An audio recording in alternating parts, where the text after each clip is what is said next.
Hello there, and thanks for watching. I recently went on my first ever Marella cruise. This was my 5th cruise in total, but never with Marella before, and I had never been to Greece or Turkey either. I was really excited to tick off some bucket list items. Let's kickstart with the best things about a cruise. The first was the entertainment. This is probably the most budget-friendly cruise ship I have ever been on, and I was nervous before the cruise of what the entertainment was going to entail. I was a bit worried it may be like carry-on camping, but I was very wrong. Even compared to some of the more expensive cruise ships I've been on, I actually think the entertainment was the best I've ever experienced. There was always something going on that you could get involved in, or if you wanted, you could avoid it altogether. I went to a few shows during my cruise, and they were genuinely up there with some West End productions that I've seen.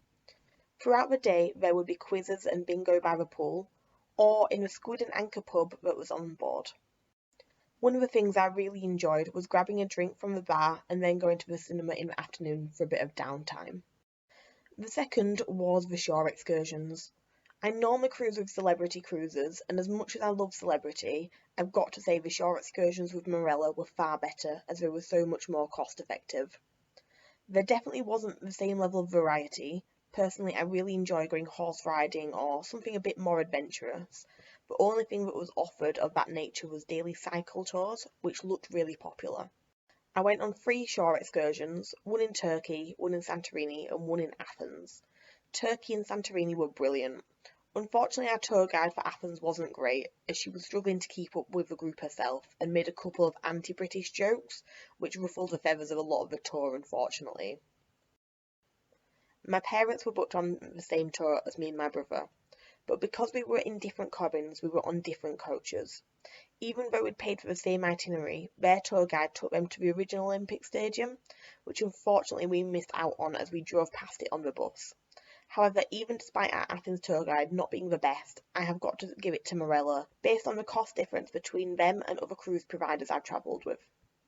The third was the service. Genuinely, we had no complaints about the service the entire cruise. The staff were faultless and always seemed happy and well looked after by Marella, which was good to see.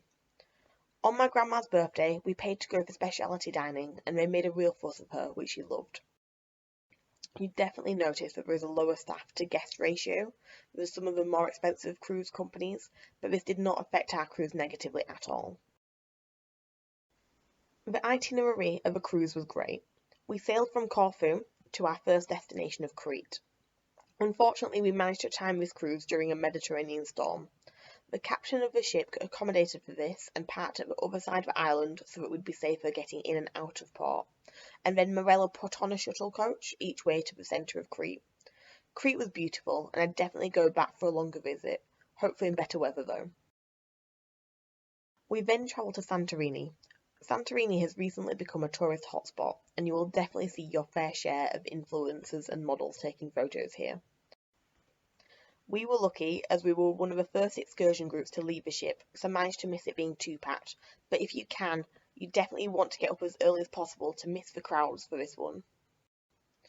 We got a coffee and overlooked the view, which I would highly recommend. Even with it being such a tourist hotspot, the prices weren't bad for the view that we had. Our next stop was Kusadasi, in Turkey. As you can tell from the photos, the weather got much better this day. A combination of the weather, how lovely the people were, and how amazing Ephesus was, made this a brilliant day, and we all said that we'd go back to Turkey for another visit. I have never been anywhere quite like this before, where there is an area of such historical significance, so well preserved, that they are more than happy for you to walk around freely on and touch as much as you would like. So don't be put off going if you have children. If you don't fancy doing a shore excursion here, the cruise terminal was within a 5-minute walk from the main town, which also had a lot going on, and there was public beaches very close to the ship also. We then docked in Piraeus, which is the port for Athens. It's always been on my bucket list to get to Athens, so I was really excited for this one. Again, we were lucky. We were one of the first excursions to leave the ship, so we got to the Parthenon quite early. It was still pretty busy at this time, so expect it to be busy throughout the day. You don't need to do a shore excursion here. There is a train station in Piraeus, which will take you directly to Athens, which my brother got and said it was pretty easy. Our last stop before we headed back to Corfu was Kefalonia. After a week of cruising and with another nice day of weather ahead, before we went back to the UK and to work, I was considering staying on the ship in this port, but I'm really glad I didn't. It was a beautiful little place and nice and flat, so easy to walk on. It happened to be a bank holiday on the day we were there, so the roads were quiet, but most of the shops and restaurants were open.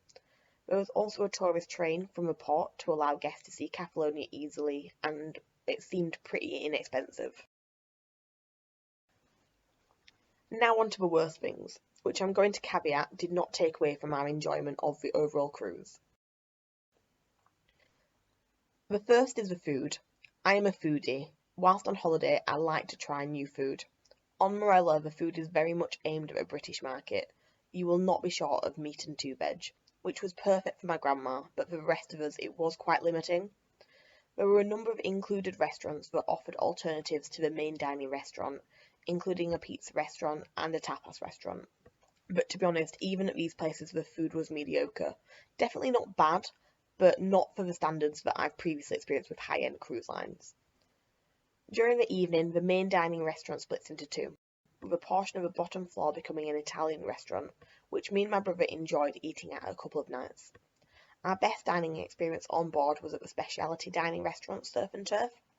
It cost us £25 a head and you could eat anything off the menu at that price, with included sides. My family concluded that based on the price we saved on this cruise compared to some of the high-end cruise liners, we would use Marella again but pay the difference to go in more specialty dining restaurants for the price difference. The second is the cabins. Now this didn't impact my cruising experience at all. I personally use my cabin to sleep and get changed in. However, the cabins were a bit dated. The Marella Explorer used to be owned by a celebrity, and the cabins were the only place I noticed on the ship that they had been in circulation for a while. They had everything you would need, however, and there was plenty of space. There was even a hammock for people that had paid for larger balcony areas. Thank you for watching this video. I hope you found it useful. If you enjoyed it, please give a thumbs up and hit that subscribe video for more travelling content.